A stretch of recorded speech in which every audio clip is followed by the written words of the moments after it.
We started off really in a bad place. I really started off feeling devastated. It went from a wedding, and that happy kind of highlight moment, and then just a crash the same night of our wedding night. And we had an amazing honeymoon. We took a great trip for 2 weeks. We had a wonderful trip, and we had an adventure. It was definitely solidified the fact that we were going to be more friends than we were going to be intimate partners and husband and wife in that respect. That was hard for me to fully grasp. How am I going to live like this? How are we supposed to live like this when my world was shattered? So I think that just the fact that that was our foundation, on one hand, it gave us a sense, or gave me a sense, I'll talk for myself, it gave me a sense that there was a lot of work to do. It was like from the very beginning, I had this sense that there was going to be so much work to do. This was going to be really hard. And so I never really felt like I had that honeymoon period or that opportunity of really developing a strong romance. And so in that sense, looking back now, I see that there was a great loss. There was a loss of so many things. That there was also, in that loss, there was an opportunity for things to be restored and to be healed. Well, during that whole time, I didn't even know what I wanted. I didn't even know if I wanted, even though I got married, I didn't know if I wanted marriage. I was just angry. I was hurt long before I met you. I was confused. I was dealing with the sexual addiction, obviously that I was doing years before, and even before we got married, and even into the marriage. And I was just very insecure, and I didn't like myself. So anything anybody would say that wouldn't be insulting, I would just take it personal, because I was carrying all of that for so many years, and I was just crying out for help. And my heart was cold towards Mary. And I could sense that hatred, that alienation, really even some contempt for me. And there was anger in our marriage. And there certainly was a great sense of me having to do this on my own. And I think that the fact that, that feeling that I wasn't loved, the feeling that I wasn't wanted, that I wasn't chosen, all of that was so real to me, and it was so hurtful and so painful, and I didn't know what to do with it. I had really no idea on how to even handle and process all of that and what to do with that. So all I knew to do was just to plow forward, and I stuffed so much inside, and it was incredibly lonely. It was a very lonely season, and I stayed in the marriage. I was so broken. I was already so broken. And I stayed in the marriage because I thought that's what I was supposed to do, because really that was what was modeled to me when I was growing up. And I didn't really feel like I could love you or love anyone, because I didn't even love myself. There were lots of aspects of me that I hated. So I was just lost. I wasn't in any position to offer anything to you, because my mother and my father, they didn't ever model that. My father ran around with other women, and my mother and my father never really communicated. They just slept in separate rooms. They lived separate lives. And so anytime that you would want to talk to me to resolve a conflict, because my parents never communicated and they avoided everything, I always took it like as an attack upon myself. Mm-hmm. And then when you couple that with my insecurity and my self-hatred, that just would create, mm-hmm. tension in our marriage. Yeah. And at the time it was hard. I didn't see that. I just felt just the daggers over and over again, just the betrayal. So I didn't see all of what you were going through, but I knew that you were hurting, and I was hurting, and neither of us really had what we needed to get the help that we needed for quite some time. I just look back at those earlier years, which really they went on for a long time. I mean, that was probably 10 years of our marriage, if not more. I look back on that and I just am so grateful that we didn't have to stay there, that we didn't stay there and we didn't have to stay there, and that we were connected with the life community, and the other points of connection with counseling and with church, and all of the resources that God really brought our way and that He led us to. And I think that in that process for me, it's been a great process of discovery and in some ways of uncovering the person that I am. I see how for so long in my life, way before you, I had to please people. I had to be a good girl. I felt this compulsion to just be perfect, and that I wasn't going to be enough if somebody found out that I wasn't perfect, if the image would break, or whatever, that I just wouldn't be approved of. And I was so afraid of not being approved of. And then you add abuse to that, you add anger to that, and it was just a combination for just a setup to really lose my identity and to lose my sense of personal purpose and my sense of self. So I think that I've regained that. I've been in a process of recovery, and recovery for me has been regaining myself, because I was recently asked by somebody, what does freedom look like for you, or what does it mean to be free? And I said, free equals me. And the fact that I've had the opportunity and the time and space in my life to be able to learn who I am and what it really means to be free, and that it's okay for me to have a voice. It's okay. It's right. It's not just okay. It's right. It's right for me to be able to have dreams, for me to have desires, and to have a direction and a goal, for my life. It doesn't have to be wrapped up in yours, but you have that for yourself, and I can have that for myself, because God created me to be a woman who knows Him, who is known, and who is able to just bring glory to Him in all of the ways that He's created me, by using my talents and my gifts and just being free to be that individual. So having my life kind of wrapped up in you hindered so much. And my life was wrapped up in my parents. My life was wrapped up in others, for as long as I can remember. So I'm so grateful and hopeful, and I have so much more joy in my heart. There's been incredible heart transformation in being able to connect with a community who is really helping me walk these steps towards everyday freedom. And I feel it. I'm proof of that. Really is every day. It really is a process, and this is a journey. I'm in it for the long haul, for me, not for you.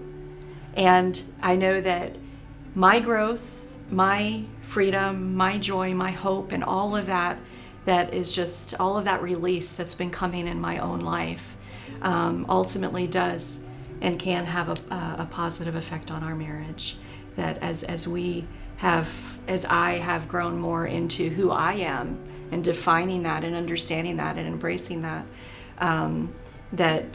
that is really preparing, or presents an opportunity really for us to be able to come together as whole people, as full people, as a man and a woman of God who have a whole lot to offer each other and a whole lot to offer the world, individually and together. This process of healing has helped me to begin to see just how special you are and how much I took you for granted, because many other women that would have been in the same boat would have just left me a long time ago. And it's as my heart has gotten softer, and God has healed me, and God is showing me how to love myself, how to be comfortable in my own skin, and He's shaving away and showing me masks and things that aren't me, so that I can be and accept myself the way that I am. it allows me to open my eyes and see you. What can I do for her? How, and my eyes are open as to all the selfish things that I have been doing, and how to change, how to do things to be a blessing to you.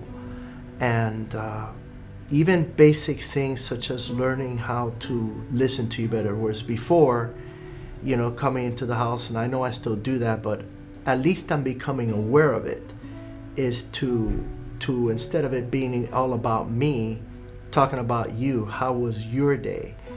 And learning to really listen to what you have to say, not just listen with my ears, but listen with my heart, because it can be something. It's been a growth process. I think initially it was being in a restaurant and me getting mad at you because you were saying something and I was cut off watching a boxing match or the football game, and you would get mad at me because this is our time, and I'm thinking, well, we're here but you're not here. But I said, yes, I am here, but you're looking at the TV screen. But I understand now that you want it to be heard, you want it to be understood, and me looking at the screen, just because two people are physically together in one place doesn't mean that they're being intimate. You have to focus and pay attention. So at first, initially, I learned to look at you, not look at the TV, but over time, it's now I feel like God is saying, I want you to really listen and understand, even though you're both different, where she's coming from her worldview. Understand her, learn how to nurture her, and see where she's coming from, as opposed to looking at everything through your core wounds. And as God heals me more, I want to be able to see and understand more, and be able to view it as a couple means we work together. Our finances are together, our emotions are together, our plans are together. I don't do something make decisions by myself. Just like you don't make decisions by yourself. Major decisions, we have to work it out, we have to work together. Or I don't do projects, for instance, in the house, or make other things without consulting you, because you don't want to feel lost. And it's a marriage, it's two individuals as one, working together as one. And that involves, spiritually, involves financially, involves emotionally, in every which way. Mm-hmm. And those are eye-opening things that maybe my father never, in his life, maybe he never even realized or saw these things. But now, by the grace of God, I'm able to see that. And so I see that there's hope, and the fact that whatever mountains and valleys our marriage go through, that we're not alone, because we have community, we have counseling, you have other women to talk to, I have other men to talk to, and that makes such a big difference.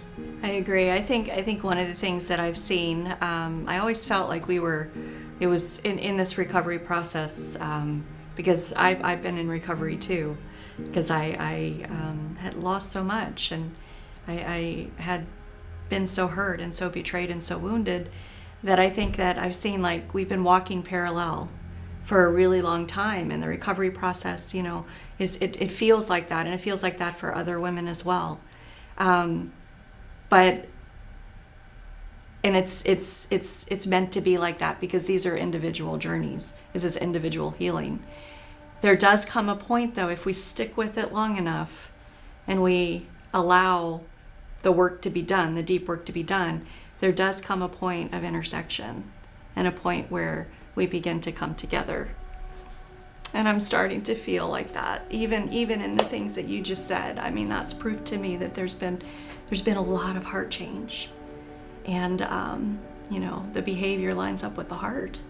And there's been a lot of heart change, and so I think that's why I've stuck with it. Right now, to date, it's 18 years that we've been together, and I think that because of the heart change that I've seen, and the willingness to stick with it and to stay in it, that's why I'm in it, and I'm still here for that reason. And I'm grateful to God, and I'm grateful to you, and I'm grateful to myself as well for for the work that I've done, because it's been really hard work and it's paying off. What's surprising is that when I think about the call of God, I never thought that my call would involve helping people with sexual addiction, but I guess it's the very thing that are your weakness are the very things that when God heals, He uses to help others, because out of it comes genuine and authenticity and compassion. Mm-hmm. And one of the things that I do appreciate about you is that we've gone through a lot of trials, as you know, for the past few years. It isn't just the sexual addiction, it's the fact of my dysfunctional family, problem with my siblings. You're with me through many, many trials, through the passing away of both my parents and the caregiver that was robbing my father. That was a lot of stress, a lot of traveling back and forth between here and the city where my father lives, and taking care of so many details. And it really, really was very, very, very stressful, but God was there, and you were there right by me, because nobody else in my family really was. And even through people in my family giving me a hard time, you were just there, very supportive, and I appreciate that very much. Thank you. Thank you. Yeah, marriage is hard. Anybody who would say that doesn't know what they're talking about. Marriage is really hard. And add addiction to it, it's even harder. And since I don't have, my parents are gone, and my wife and my sister and my brother, I'm distant from them. They don't really want to have much to do with me. Most of my family is gone except for my uncle and his side. You and your family are my family. And I appreciate you all, the mercy and the love you extended to me, and even when I told your parents, the grace that they extended to me when I told them about my addiction and what was going on with us. Mm-hmm, mm-hmm. Yeah, I think ultimately I am grateful. I heard ladies say that when I first started Life Group, and I didn't get it. I rejected that immediately. I'm like, how in the world can you be grateful for your husband's addiction, for pornography in your marriage, or whatever the issues were? How could you be grateful for that? I didn't get it. As I've gone on in the journey, though, and allowed deeper healing to come, and deeper understanding and revelation and connection between others, and compassion for myself and for others and for you, I get it now. I see that there was something that was missing in my life that I so desperately needed, that God had for me. And it was healing and identifying those core wounds, those areas of brokenness, those areas of great harm that had been done to me, and how I had just really closed up to defend and protect myself because I felt so much shame. And through this process, I just recognized that this was part of this. This was not just an unfortunate part of my marriage. This is a part of my life that God has incredibly used for good. And that is to bring me to the place where I could find help, I could find healing, and I could know that there's hope, and that I could be set on a straight and narrow path to freedom. And that's the path that I've been on. That's the path that you've been on. And so to say that I would never have wanted to come to this place through these circumstances. The circumstances were so hard. And in some ways they still are. Even reflecting on them sometimes, it's really hard. I would never have wanted to come through this door, through these circumstances, but I did. And I know beyond a shadow of a doubt that Jesus was with me every single step along the way, even in those deepest, hardest places, that he was there, and he never left me, and he never abandoned me. And he brought me to this place of hope and healing. And my life will never be the same.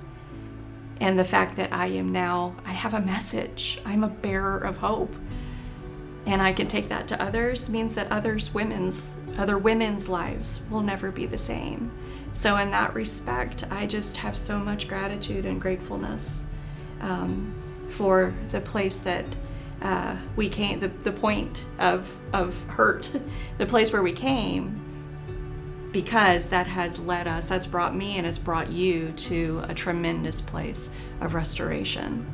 And there's more to come, and there's a lot of hope ahead for me and for you, and I believe that fully. What I appreciate about this process is learning about genuineness, learning about authenticity, learning to be comfortable in your own skin. And as you become healed, you become more compassionate towards people. And what people need to see is people that are real and that are sincere, because that's what draws them, for them to want to get help and for them to want to open up. Mm-hmm. And so I'm sure you would agree with me that our purpose as we see it unfold is to help people, but out of sincere, pure love of God pouring out through us. Not because we have some position or because we want to be popular or anything like that, but because we care. And I want to be a real person, and the way to be a real person is to be authentic, and the way to be authentic is through a relationship with the Lord and growing in that in the community that we have. Yeah, and it's affecting us too. I see you becoming much more open and compassionate to me. And, that's bringing healing to my life. You're an instrument of God's healing. And who would have thought that through such brokenness and such hurt, that He would use you as an instrument of healing to me? And I can say that He has, and He still is. There's more healing. There's more to come. There's still very hurt places. But He's using both of us. Would you agree? He's using both of us in one another's lives to bring more healing. I think everything, this whole process we've been through is kind of like the caterpillar that he gets in the cocoon. And when it's in the cocoon, there's all of these changes and all these things taking place on the inside. But if that cocoon is open prematurely, the butterfly won't survive. It has to be in there long enough to go through that process till its muscles grow. And I think that for the past few years, all the trials we've gone through have just been made that God takes what the enemy meant to destroy, meant it to build us, make us stronger. So we're getting to the point where once the muscles and it gets the butterfly strong enough, it'll open, the cocoon will open at the right time, and out will come the butterfly, and it can fly free, hopefully.